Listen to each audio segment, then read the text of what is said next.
What is up, everyone? We are back. We went on vacation out west. We had 4th of July, and now Hank's back in the office working.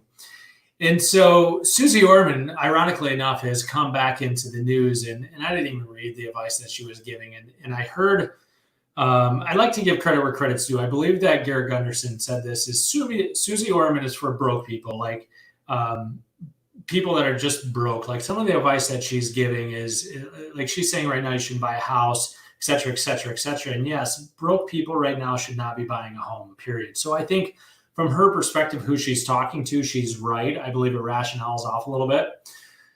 Next person, Dave Ramsey. And yes, that was a little bit of a clickbait with saying Dave Ramsey's for the broke middle class. I actually like Dave Ramsey a lot. And I think there's a time where you move beyond his thought process once you fix your behaviors. And I believe once you stop taking on bad debt. So let's talk about level 3 thinking and net income. So I'd like everybody to do this. How much money, if you made it consistently each and every month, is enough money for you to win the game? I call it take a knee, just don't lose the game. And so for real estate agents, because that's a lot of my world, for most of them, if they make $5,000 a month, that's their phase 1 income, meaning they are working on food, shelter, and water. Phase 2 is $10,000. Phase 3 is $15,000. And screw it, I'll just use real numbers for me. Our net life income is $360,000. Now, here's what net life income means. And Nightingale Conan used the definition of productivity as this: making the same amount of money with less time or efforts. And I'm going to add this asterisk on it. Making the same amount of money with less time, effort, and exposure, and less human beings doing their job in order for you to get that outcome. So that's what productivity is for me. My net life income is $360,000. As long as I'm making $360,000 a year, I will choose life over making more money. So for example, scenario A, you make $360,000 a year. You don't work nights, you don't work weekends, and you have complete freedom in your life. Or $600,000 a year, yet you're working 80 hours a week. You're working nights, weekends, and you're kind of not what you want to be as a husband or a dad. Which one would you choose? Well, it depends, right? You need to know where you are in your life. And one of the things that I'm going to help coach you to is let's figure out your net income, your net life income, because so many people, they don't understand the math and their answer is more. And many people that I know have tried to out earn stupid and they think that they'll just make more money, but then they don't do their taxes on time and they realize that they make less than they think and they spend more than they'd like to admit. So what we're going to do is we're going to help you figure out the math of your life. In fact, I almost went and got this tattoo, math versus drama. And I got this tattoo instead on my birthday, but squirrel. So if you don't have an income problem, then we got to solve your cash flow. Once we solve your cash flow, now we work on relationships, energy, and finances. And this is where it starts becoming a math equation around net income. So if you're on track to make more than your net income number, here's what you do. You subtract. So for example, many of you know that I've sold real estate or have been a part of real estate in some way, shape, or form since 1998 when I bought my first rental property. The reality is I don't work with buyers anymore. And here's why. Working with buyers, there was a capacity issue and you could only work with so many buyers at a time. And what happened is destructive abundance. So when you start working with too many buyers, you end up not serving them at the highest level. Therefore, it gets into destructive abundance. You get less referrals because you're getting less results. And this is why real estate agents end up doing this, because they're like, hey, I just closed 16 deals this month and I did a great job for all of them. No, you didn't. You did a horseshit job for most of them because you were reacting versus you're responding, because the math doesn't work for you to work with 16 people by yourself. Well, Hank, I've got a team. I've got an assistant. I got a buyer's agent, blah, blah, blah, blah. Okay, well, let's look at your net amount of money. Chances are you're netting less money than when you were just selling 3 deals a month. See, let's look at net life income. See, most agents can average at least $5,000 a deal in real estate. So let's look at the math. Agent A will do 3 deals at $5,000. So that's $15,000 a month. So if your net life income is $15,000, one could argue, well, I'll just work with 3 buyers. Well, let's look at that. 3 buyers typically is going to take more time than 3 listings. Fair? So when you subtract out buyers and only work with sellers, you can make the same amount of money with less time, energy, and exposure because listings, you're not driving around all God's country. Now let's look at another math. So we got agent A, 3 buyers making $15,000. Now we got agent B, who is working with 3 listings at $5,000. Now we got agent C, 2 listings, one of which is a buyer. So now instead of having 36 clients, they have 24 clients because 12 of those clients count as 2 transactions. Now let's look at agent D. Agent D raises their average sale price to $7,500 in the commission. So now they work with 2 buyers with the average commission of $7,500. Or agent E that works with 2 sellers at $7,500. Or agent F that works with 1 listing a month at $7,500, where at least every other listings end up buying the house with an average commission of $10,000. Are you seeing how when you start to understand the math and you stop just going after what's given to you, the low-hanging fruit, and you start looking at where your standards are, where your net life income is, you start saying no so that your demand is higher than the supply. You raise your standards, you get better results, and you end up making more money. See, most of us won't slow down enough to know what your net life income number is. Sarah and I know if we make $360,000 a year, every single year between now and 10 years from now, we will reach every financial goal that we want, that we have.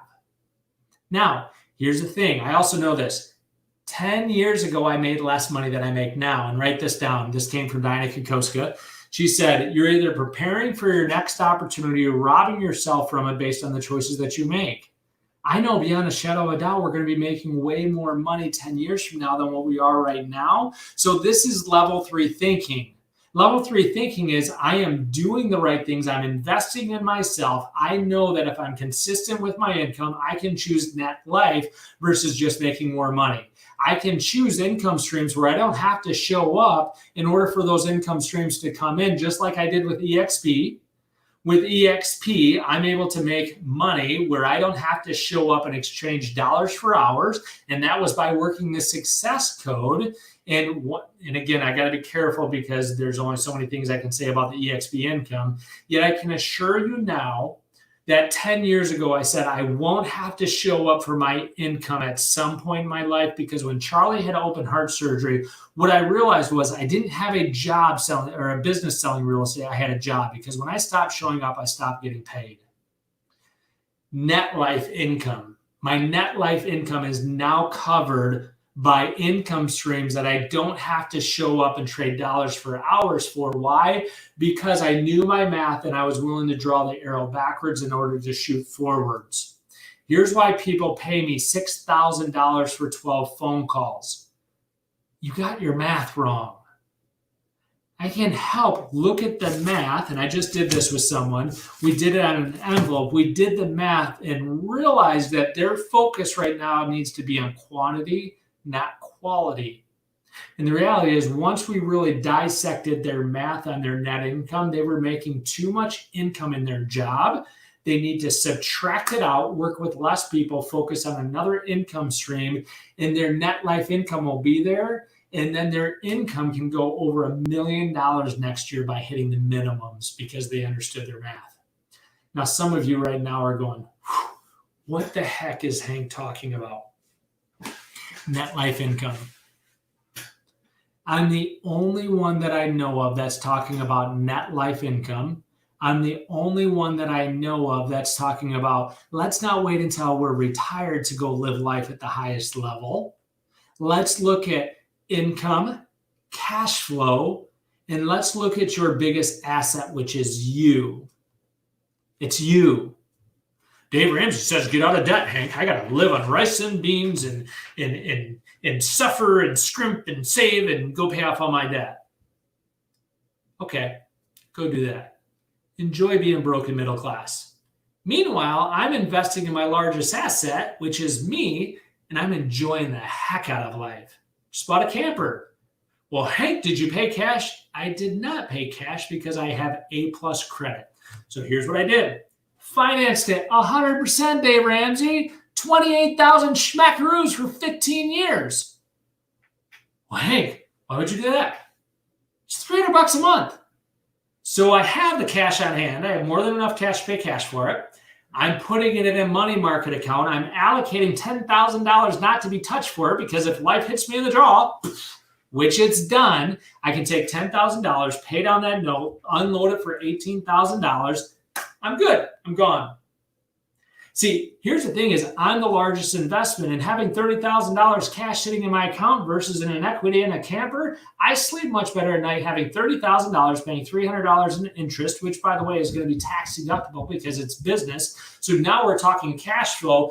Do this for me. Raise your financial IQ because you cannot out-earn stupid.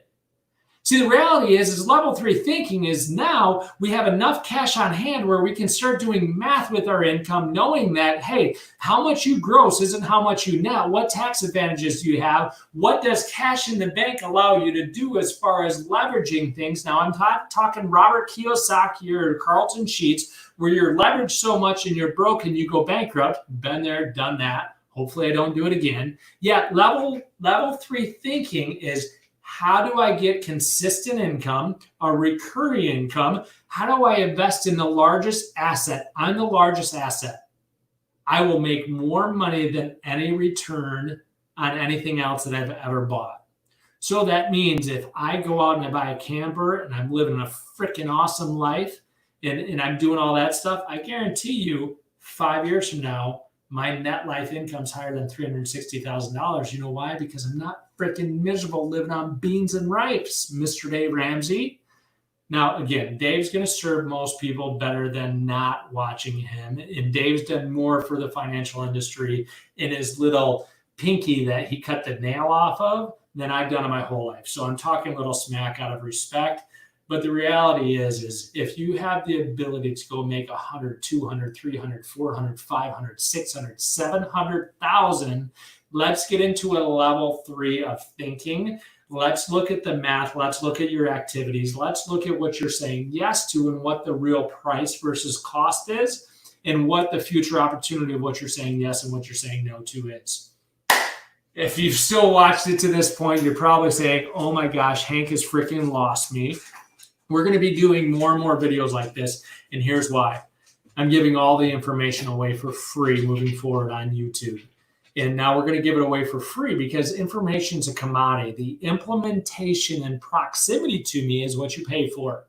So if you like to get into more one-on-one conversations or like to be in proximity, you're going to write me a check. You're going to write me a check and either get into the movement or into, actually, I think I might be not doing one-on-one coaching anymore. So if you're interested in proximity or implementation, reach out to me. If not, hit that like button, hit the subscribe, hit the notifications. Like, why the frick do all YouTubers say that? Like, you know what to do now, so just do what you do. Goodbye. I'm going to swim because I have 50 minutes until my next phone call, and I'm going to go swim with my kids because they know they're going to be outside, not on electronics, because Dad wants to swim at 2:10 in the afternoon. By the way, unplug.